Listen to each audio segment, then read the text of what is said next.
आपको बता रही हूँ, ये हमारे लिए एग्जाम की दृष्टि से रीटोपोलॉजी लेक्चर के लिए है, वेरी मोस्ट इंपोर्टेंट है फ्रेंड्स, आप इसको ध्यान से देखिएगा। अब हम बढ़ते हैं टॉपिक की ओर। सबसे पहले पढ़ते हैं राजस्थान में कृषि गणना। राजस्थान में कृषि गणना जो नवीनतम गणना है वो कब की गई थी? याद रखना 2017-18। वनों की गणना है 19 में की गई थी और कृषि की गणना है वो कब की गई थी? 2017-18। और याद रखना ये जो कृषि गणना है वो प्रति 5 वर्ष बाद की जाती है। कब की जाती है? प्रति 5 वर्ष बाद। और जो वनों की गणना है वो की जाती है फ्रेंड्स प्रति 2 वर्ष के बाद में। आप इस कृषि गणना पर याद रखना कि जो बजट दिया गया था वो था 98,18,74 करोड़। ये पर्सन भी हमारे लिए वेरी मोस्ट इंपोर्टेंट है कि जो इस कृषि के लिए बजट दिया गया वो 98,18,74 करोड़ था। कब का है ये? 21-22 का। 21-22 जो हमारा बजट दिया गया था अभी, उसके अंदर कृषि के लिए है इतना बजट है वो दिया गया है। 20-21 में बजट है वो कम था और 21-22 का बजट है ये ज्यादा है। उसके बाद जाते हैं राज्य का कुल प्रतिनिधि क्षेत्रफल जो कृषि में है। राज्य का कुल प्रतिवेदित क्षेत्रफल जहाँ पर कृषि कार्य है किया जाता है 34, 28, 70, 67 हेक्टेयर। 34,28,000 यह 34, 28, 70, 67 हेक्टेयर है। ये कृषि है, इतने क्षेत्र में की जाती है। अब जो अनुपलब्ध भूमि है, अनुपलब्ध भूमि है कृषि के लिए वो कितनी है? तो याद रखना 436, 59, 99 हेक्टेयर भूमि है जो अनुपलब्ध है। इसके हमें किसी भी प्रकार के कोई आंकड़े प्राप्त नहीं है। अब शुद्ध बोया गया क्षेत्रफल, शुद्ध बोया गया क्षेत्रफल ये तो टोटल है। अब शुद्ध बोया गया क्षेत्रफल है 52.22% और सकल बोया गया जो क्षेत्रफल है फ्रेंड्स वो है 73.12। शुद्ध तो है 52.22 और सकल है 73.12। फिर आता है शुद्ध सिंचित, शुद्ध सिंचित क्षेत्रफल, ये भी इंपॉर्टेंट है। शुद्ध सिंचित है 23.29 और सकल सिंचित ये चारों के चारों पर्सन इंपॉर्टेंट है। सकल सिंचित ये है 30.53। फ्रेंड्स दोबारा देखिए, एग्जाम की दृष्टि से इंपॉर्टेंट है। कृषि गणना कब हुई थी? 2017-18 में। बजट 21 में कितना दिया गया है? 98,118,74 करोड़। अब जो राज्य का कुल प्रतिनिधि क्षेत्रफल है जो कृषि कार्य के लिए कितने हैं? 74, 28, 70, 67। उसके बाद देखो आगे चलते हैं। अनुपलब्ध जो भूमि है वो 436, 59, 99 हेक्टेयर। शुद्ध बोया गया जो क्षेत्रफल है कृषि कार्य में वो 52.22 है।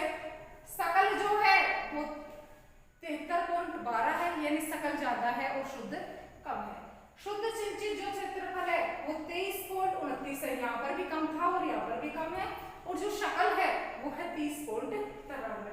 तो 52 और 73 और 23 और कितना याद करना है आपको? 30। उसके बाद आगे चलते हैं हम, आप फटाफट इसका स्क्रीनशॉट ले लीजिए। आगे बढ़ते हैं हम कृषि संबंधित रिपोर्ट में।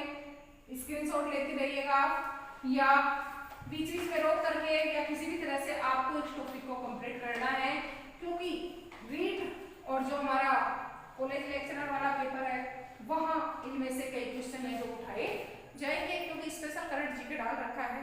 अब चलते हैं शुद्ध सिंचित क्षेत्र कि कहां कहां किस किस से सिंचाई होती है। शुद्ध सिंचित क्षेत्र इंपोर्टेंट तथ्य है ये भी हमारा। देखो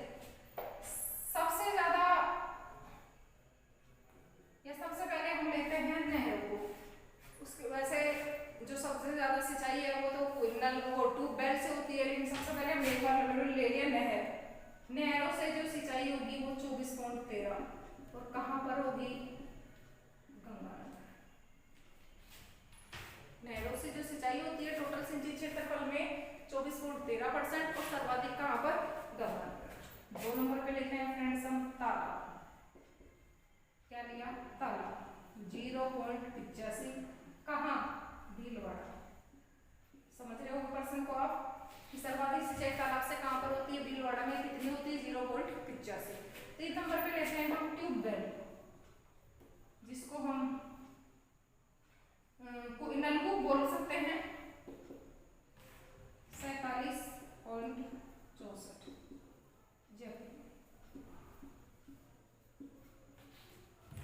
ट्यूबवेल से नलकूप से जो सर्वाधिक सिंचाई होगी 47.64 कहां पर होगी? जयपुर में। 4 नंबर पे लेते हैं, जिनको हम एक साथ ले लेते हैं कुएं और नलकूप, वो मैंने 4 नंबर पे लिया है 25.88 और ये होगी अलवर भरतपुर। अलवर और दूसरा जिला क्या आएगा?